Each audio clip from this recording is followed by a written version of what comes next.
something that I say along the way will touch you. I know it. Let's begin that process of crafting a meaningful life. Here's Mary Crafts. Good morning, and welcome back to Crafting a Meaningful Life. I'm your host, Mary Crafts, and just every single time I'm excited about what I'm going to talk to you about. Whether it's just me or whether I have a guest, each one of these is very purposeful, and each one of these is designed with what I feel. Am I being selfish when I just say it's designed what I feel I need in my life? And I hope you need it too. But I really do. I want you to know I spend so much time really in meditation and thought and prayer about creating valuable content for you. This is, I believe, episode 290. Wow. That's a long time we've been doing this. We're walking up onto over 5 years, 5.5 years since we started together. And I'm just here every week, just bringing you stuff that I know is valuable as we craft our meaningful life. Today, I have the most amazing guest, maybe the most amazing guest I've ever had on my podcast. Now, this is not somebody I'm going to tell you that she has all these PhDs behind her. This is not somebody I'm going to tell you has written this book. But I hope to shout, Lisa Jr. has her PhD in the School of Hard Knocks. And she has more wisdom to share with us today than just about anybody I've ever had on this podcast before. So welcome, Lisa. I'm so happy to have you with me. It's so nice seeing you, Mary.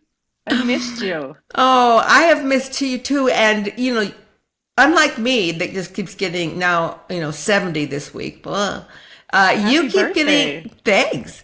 And you just keep looking amazing. In fact, more amazing than you've ever looked before. Are you aware of that? This is what happiness looks like. That is right. That is exactly right. This is what happiness looks like. I always say I'm like fine wine. I get better with time. Yeah. With each lesson, I seem to get a better blessing. So, amen, sister. Amen. Mm-hmm. All right. So can we tell the crazy story of how we happened to meet each other and know each other? Yeah, we can do that. Okay. Because it really is kind of crazy. I was sitting on my front porch last night and telling John about you being on my podcast. And he said, well, how did you guys even meet? I was like, so then I told him that story. And he goes, we've known each other 2.5 years and I've never heard this story. I'm like, I don't know. It just didn't seem to be the important part of the story. He goes, it's a super important part of the story. I said, yes. Okay. So let's hear it from your perspective, because I told John my perspective last night. So how Mary and Lisa met. So in 2018, I was just seeking change in my life. I was at a crossroads where my life wasn't working for me anymore and something needed to change. And I reached out to Tuesdays with Troy and asked for help. And the main thing I was looking for was mentorship and people to wrap their arms around me and just help me to be the best version of myself I could possibly be. And in that show, I had to admit some really hard truths to myself and the world. Yeah. And at that moment, Troy really brought it to my attention that I was lying to myself about being in the adult industry for so many years, and that I just needed a really good support system. And he asked if he could call one of his really good friends and asked if he would be willing to mentor me. And that's what happened. And then here we are today, and you've helped me realize some really hard things in my life that I needed to realize. And you've been an amazing mentor and amazing friend in my life that has really helped me see some things that I needed to see within myself. Yeah. I think back then, as we were both involved, Troy helped me actually start this podcast back then. Mm-hmm. And you were seeking some help and some change. And that opportunity to step away from what you call the adult industry. Hmm. And then, can I just ask you a question? And Yeah, you can ask this me is an anything. odd. I know I can. This is a question that I didn't fully understand or grasp until about a month ago. Hmm. I'm just like, how is it I didn't really put all this together? Because as you know, I work in many organizations, actually 4 different organizations that are fighting sex trafficking Hmm. locally, nationally, and internationally. Hmm. At what point do you feel we stopped using the phrase, they're working in the adult industry, and then we started using, these women are being sex trafficked? And Um, how, and the difference, or is there a difference?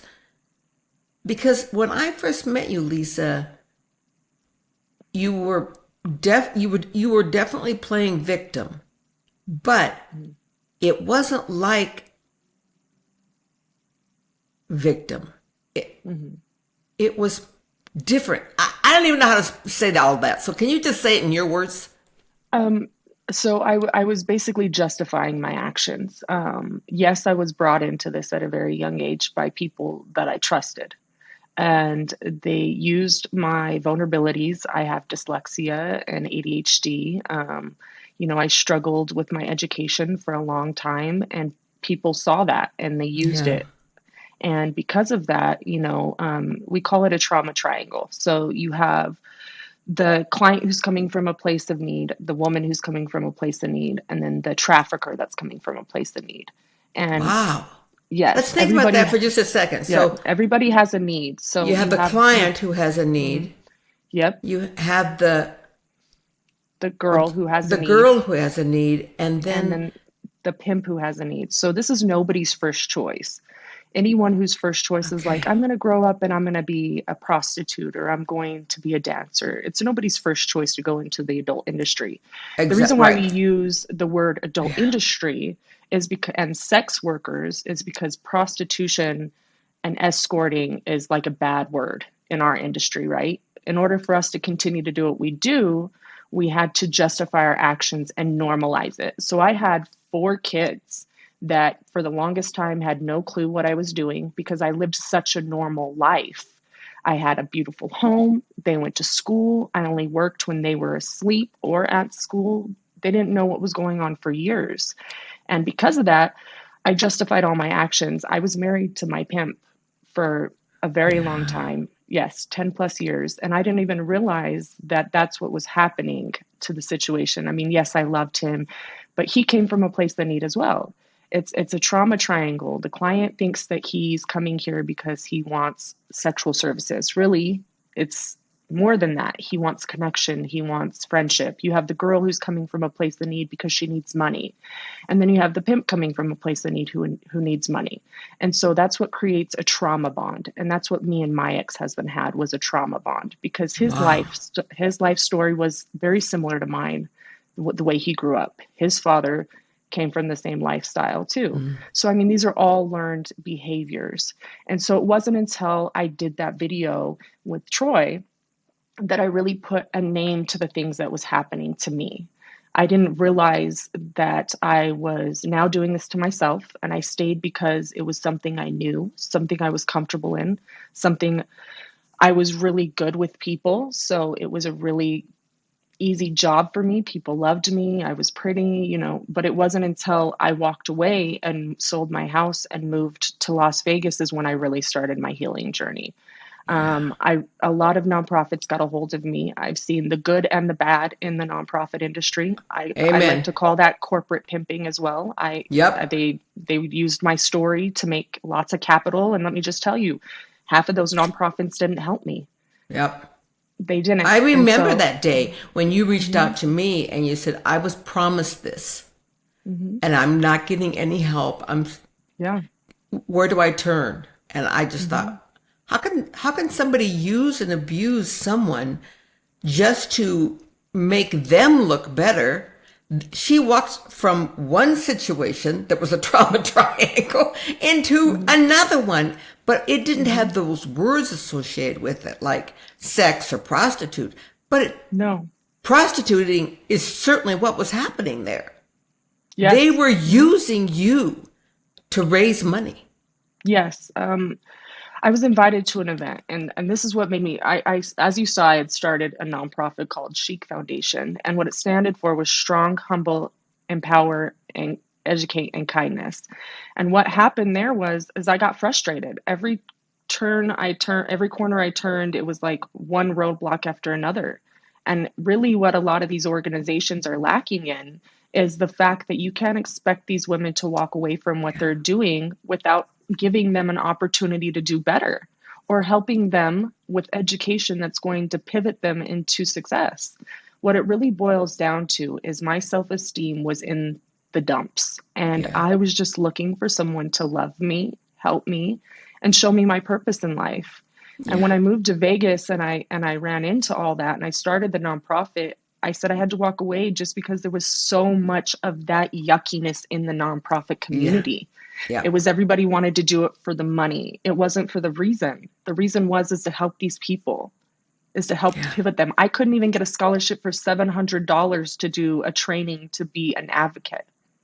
But she sure did have me show up and tell my story and sell tickets, and then told me that the amount of tickets I sold was coming out of how much it cost me to go to the event. But I was a guest. So it's just a Crazy. lot of ickiness. And I Yeah. think that's what made me focus on seeking my own healing through holistic. I started going and getting Reiki that really targeted my trauma. I started getting therapy, trauma therapy, not just regular therapy, trauma therapy. And I Yep. started looking at my behaviors and what my behaviors were doing to my life. And I had to hold myself accountable and understand that I wasn't a victim in all of this, that I did do a lot of this to myself, that I did choose to stay in these circles that I was in, all because I was comfortable and I was afraid of what change was going to bring me. I think we see that in every area of everyone's life. I don't care what your situation is. I think about with myself, at being 284 pounds at age 50 and staying in those cycles for so long out of fear. Hmm. I was afraid I couldn't change. Hmm. As many people in your circumstance are afraid they can't change, are Yes. afraid that they don't know if they can live without this. You stay with what you know, you stay where your comfort zone is, because the other Hmm. place is so full of fear. You don't want to go there. No. And so whether or not, it doesn't matter what your circumstances, maybe you're thinking, oh, I want to leave my husband, but the fear of, well, I'm surviving here. I may be beat the heck out of me every day, but I'm surviving over there. I don't know if I can survive over there. So Hmm. we all are walking up to this fear factor every single day. Hmm. And you have learned to overcome it. Yes, yes, yes. I feel like I'm definitely a servant person. I have a servant heart. I love to help people. In 2020, when I finally and I went from this big beautiful house in 2018, sold my house, moved to Vegas, and moved into a tiny two-bedroom apartment and lived Yeah. very humble, and put myself through school. And I graduated in July of 2020 from aesthetic school, and I went on to open my first salon in October of 2020 during the pandemic, and And I I was killed it. just celebrating. Yes, you did. You killed I it. killed it. I killed it. And the most beautiful part about that is I really believe that the universe and God brought me to Vegas is because the way of life that I did used to live, I have helped so many other women that are still in that position and we're looking to get out of it just from a Yeah. facial and a conversation. And they'd be like, "How'd you get here?" And I'd tell them, and it's changed my life. These people have become my biggest supporters. My clients are like family for me. I have an amazing client who helped me move my new location. She owns the property. I'm renting from her now. I had one of my biggest clients who owns the biggest event company in Vegas. She's become one of my really good friends who had showed up to help me paint. it's been amazing to feel this type of love. And I've never I've never been in this situation before, and it's really, really amazing. And sometimes I have to tell myself, is this really happening? Yeah. Because when you start living in alignment with Hmm. who you are and who you're meant to be, Hmm. then the just the abundance of the universe, just, you've lived your life out here with your hands outstretched for a long time, but Hmm. perhaps not in alignment with the universe. Hmm. Now that your hands are out here and you're in alignment with the universe, it just can't stop pouring blessings on you and fabulous feelings and high vibration and everything, because now you've got it all going. You got it all going, girl. Yes, two locations in two states. I'm back and forth. 10 days a month, I'm only in Vegas, and I make my whole income in 10 days. Yeah. And I have amazing women who I get to work alongside with who bring me so much value. And I'm completely full in Salt Lake. I have 8 providers in Salt Lake that are completely busy and doing amazing things. I would have never thought that this is where I would have been 5 years ago. But it was all taking that step and walking out of fear and into life is what changed my life. Okay, I just had a brilliant idea. Hmm. I have a friend whose birthday is in August, like mine, Hmm. and that's what I'm going to do for her. I'm going to bring us for facials. Yes, I let's do think it. yeah, I can't wait. I can't wait. I can't wait. I'm going to schedule it. Let's Okay. do it. Yeah. So how do I schedule it? So you go to the lashandbodybar.com. You can go follow us on Instagram or online. It's www.thelashandbodybar.com, and it has all of our locations there. Okay. Hmm. Okay. All right. I'm going to get scheduled today. I can't, and then Yes. I'm going to be able to see you face to face, which I haven't done for a long time, and be able to hold you close and Yes, just feel Mary. of your wonderful, beautiful energy. Yes. Yeah. Yes. I'm so thankful. I'm so thankful. I definitely am. Who are you working with? What organizations? The Maloof Foundation.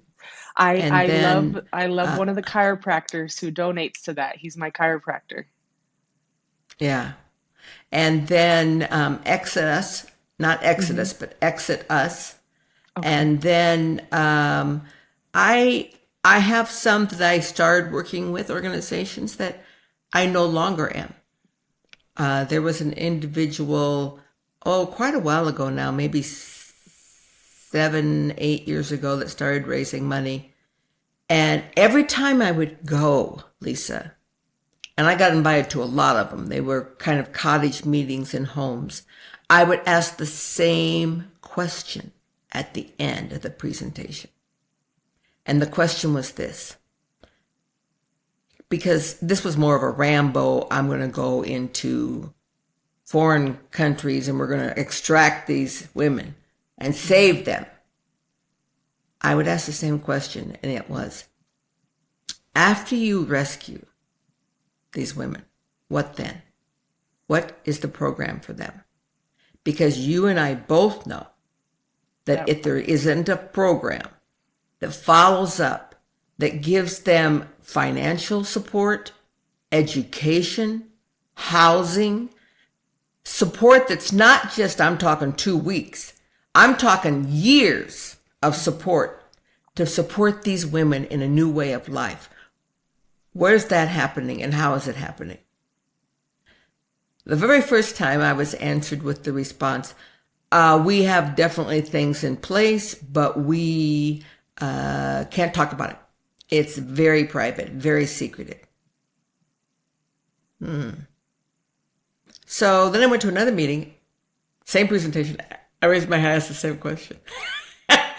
And he said, I told you before.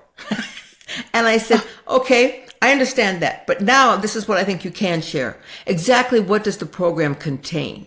You don't have to give me the names and the locations of the program, but what are the services that are being offered? And he said, well, I don't have the details of that because it's actually someone else. We hand it off to them. Okay, that's great, but you don't know the details of the program that you hand it off to? Next question.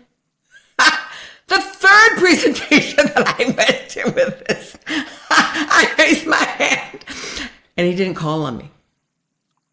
He absolutely would not call on me. So finally, I'm like, excuse me, do you have a follow-up program yet? Or is it just about being a Rambo and going in? Is that what we're donating for? So that these women can turn right around and go right back into something, the only place that they know. And you don't think that those sex traffickers are ready to harvest them again? Yes. And he made sure I was never on the guest list again. I didn't ever donate one dime to him. That's the problem. A lot of this, I understand salaries have to be a thing. I understand people have to pay for their way, right? Absolutely. I'm all for administrative costs. Yes. That has to happen. Yes, I'm all about that. But the problem is the awareness, and there's so much awareness around it now, right? So we definitely have to stop raising awareness, and we have to start repairing the broken. And that's the issue. If you teach a man to fish, you feed him for life. And you a lot of people don't realize, they're like, okay, therapy for the kid, therapy for everybody else. But if you fix the mom, you fix the problem. Okay. It starts with the parents. And if you can teach those parents financial literacy, if you can teach them how to take care of themselves and do mutual funds, IRAs, stocks, if you can teach them how what they're lacking, they'll apply it. But it starts with the parents. Absolutely. And that's why you said part of what I say. You know, if you give a man a fish, you feed him for a day. If you teach a man to fish, you feed him for a lifetime. Yeah. But then I go on to say, you teach a woman to fish and you feed the world. That part. That I've seen again and again and again and again. It's teaching the parent, particularly the wife, the mother. Yes. Yes. Yes. I have amazing kids. Amazing kids. You would think that because I had my first child at 14 years old, that I would have a long life of just them repeating the same mistakes, right? But each one of my kids have graduated high school, went on to college. My daughter's 25, has a bachelor's degree in English. My son's 20, he's a Marine. I have an 18-year-old son who's just graduated and going on to college. And I have my 8-year-old son. And the biggest thing that they took away from my hardships in life is I always said to them, learn from my mistakes. Let me do the hard work. Let me set you up in life and learn from my mistakes. And because of that, they have learned from all of my mistakes, and they've gone on to be humble, amazing, giving humans. And so I just really am a true believer in you fix the source, you fix the problem. And that's what changed my life, is radical acceptance of where I was at, and understanding that I was going to do whatever it took, no matter what it was, to be the best version of myself. And now because of it, I'm in a healthy relationship. I sometimes don't even believe that he's mine because he's so amazing. And I really, and he's been on my podcast. Yes, yes. A long time ago, but when I was still just doing audio, but he is amazing. He has taught me so much. It's amazing to have a partner who's on the same path as you. And that's just to wake up every day to be the best version of yourself. And that's how I live my life now, is I'm a good person. I'm kind. If I can help, I will. And I just am at a really good place in my life, and I'm very thankful for that. So there is life after the sex industry, and it's all about applying the work and doing the hard work. So let's talk for just a minute about that decision that you made. At one point, the courage to step away from the hiding. That moment when you said, I'm going to stop hiding, even if it's just for a moment, to be able to start the healing process. How do people do that? How do they get that courage? What what was the catalyst, that one moment for you? I would sum it up to, I would sum it up to quitting drugs and alcohol. Um, I would completely sum it up to that. Uh, I was tired of feeling empty, and it was. Mm. I remember laying in my bed at 4 a.m. when I made sent that email to Troy, and I went back and forth on it. And I remember saying it was either going to be this or I was going to be this forever. I didn't want that for my kids. I didn't want my kids to know that this is all their mother was. I wanted to leave them with a legacy, so it was a choice. And I composed that email and I sent it, and it was really rock Mm. bottom for me. I was at a really empty place in my life. I was going through a hard separation, um, and I just was tired of feeling empty. I was tired of having no purpose. I was tired of existing. And so sending that email was what changed my life. Selling my house and leaving the adult industry wasn't easy either. No. Since then I've done viral movies called I did a what was the name of that? I drew a blank, but I did a viral documentary and I received lots of hate messages from people that I used to be in the life with. So Wow. walking away wasn't just as easy as walking away. I had to leave a lot of friends behind who I had carried long relationships with. Yeah. I had to cut off my whole life. And it's kind of the same thing as people when they quit drugs and alcohol. They have to cut off their whole life. And I went into solitude. And giving myself solitude for 3 solid years was the best thing I could have did. And I won't lie and say that I didn't have my mishaps where I jumped back into it from time and time again, because I did. It's a behavior. Yeah. And that was one of the hardest behaviors I've had to break, was depending on the sex industry. I sent you a copy of my book, Lisa. Yes. And in that book, there's one thing that I talk about, which I think is critical, and that is change happens when the why becomes more important than the fear. Hmm. And so you make that decision, that moment of courage to change, because your reasons for changing become bigger than your fear of Hmm. staying where you are. And you just had that moment and you sent that email to Troy and you're like, push the button. Okay, push the button. Okay. Because your reason, your why to change was bigger than all the fears that had been bounding and strangling you up. Thank you for having that courage, that moment. And it started this chain reaction that, like, you're right, it's not all just straight uphill. Like when I was Hmm. losing weight, trust me, it was all just not like, well, okay, another pound, then another pound, another pound, another pound. You know, it was like, oh yeah, I didn't have a very good day yesterday, did I? I didn't go to the gym either. But you just get right back on, Hmm. because that why of what the life is that you truly do want, is bigger than the fear of Hmm. staying stuck. And you just stepped in every day and step in every day. If you were to talk about one of the biggest lessons that you learned that has taken you to the point now of where you are, what is that lesson that you'd like to share with others who may be stuck? There's nothing but there's nothing to fear but fear itself. And I think my biggest lesson in everything that I've learned has been unconditional love. Mm. It has been being able to love people where they're at and understanding that everybody arrives at their own time.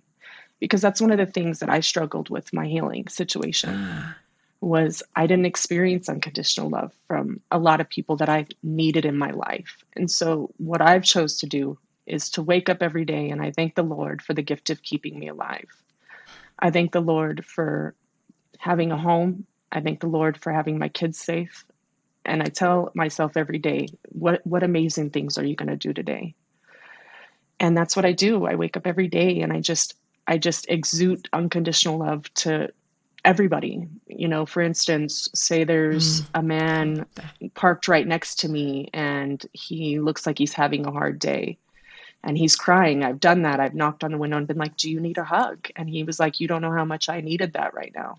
Same. I just want to be that person that nobody was for me. So I always put myself in that position of how can I show up for this person the way that I needed somebody to show up for me. And that is how I live my life. It doesn't matter if you're the richest person in the world or the homeless man on the street. I look at you the same way because you deserve unconditional love.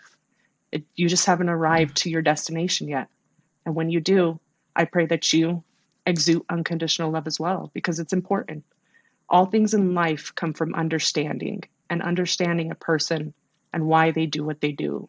If you can have understanding in each situation, your relationships will be better. Mm.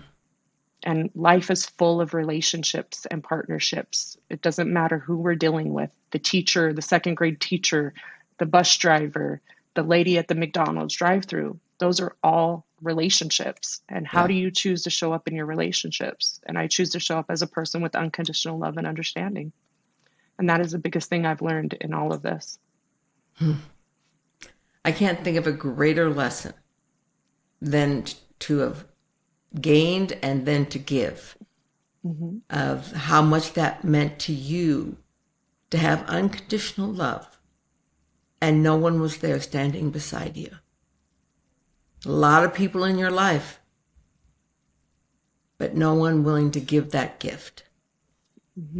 And so I think, Lisa, the way that you finally found that unconditional love was to give it to you first.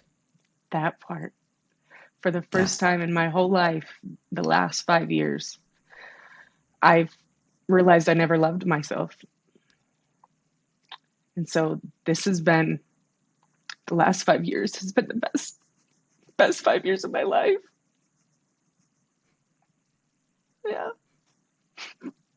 I'm just happy to be here.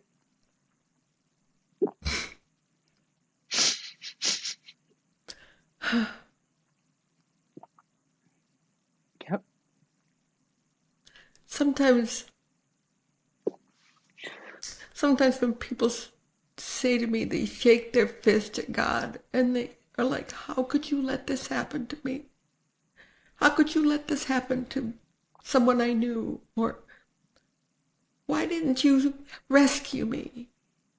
I used to say that all the time. God, why is this happening? I didn't realize that I was one of the common denominators in my life that was creating my own hell. And I had to really look within myself and understand that God gives his hardest lessons and his hardest life to his strongest soldiers. And if I can help one woman understand that she too can change her life and walk away from the domestic violence, the sex industry, unhealthy family relationships, rape, molestation, that it all boils down to a choice. And you can choose to stay there or you can choose to turn that misery into purpose. Yeah. And that's what I've done. It's a choice. It's a choice to stay where you're at. And I choose to rise above it. You just got to pull in your toolbox and do the work. And I think that's where people don't understand that it's hard to do a lot of shadow work. It's hard to look at the fact that you have been a common denominator in the reason your life has been the way it is. Yeah. I think that it's kind of, you know how we always talk about, we just mentioned that you can't love others until you first love yourself. And I think it also applies to another principle, and it's the principle of forgiveness. That we first forgive those people who are perpetrators, which are not, I don't like that word. They're also victims. They're broken people themselves. That's right. People hurt people. But it's hard to forgive them because there's this forgive them that what they've done to you. And then there's the forgiving God and realizing that I can forgive God. He did not do this.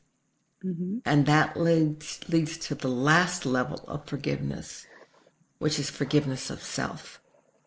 Mm-hmm. And I think that that's really what I'm feeling from you, Lisa. And there's this huge outpouring of your heart to others because you've been able to forgive yourself. I have. Yeah. Yep. That was the hardest. That was the hardest part of the healing, was to forgive myself. Mm-hmm. And Yep. think of that. Think about where you are now, the best 5 years of your life. Mm-hmm. Would not be here if you hadn't experienced the worst 20 years of your life. Do you know what I'm saying? It's Yeah. all part of this process of gleaning. And if there are no trials, then there's no growth. And this best 5 years of your life is now because of all that. Mm-hmm. I'm so glad that this is where you've come to. It is nothing short of a miracle created by everyone involved, particularly you. Yes. As we close today, Lisa, any last parting thoughts that you want to share with the listeners? Because everyone who's heard this and has been inspired to make a shift in their life. Wow, if she can do that, I can surely do this. The one thing I think I'd leave everybody with is it's a choice. If you want something, your life that you're waiting for stands on the other side of the procrastination. So procrastination will cost you the life you want. If you want something in your life, start today. Don't wait till tomorrow, because every day you put it off is going to cost you a life you want. I can't even talk. Procrastination cost me the life I wanted. I kept trying to wait, and I just should have did it a long time ago. And I'm very thankful to be where I'm at today because I overcame the fear and I did the hard work. Procrastination is never your friend. Never. It'll cost you the life you want every time. Every time.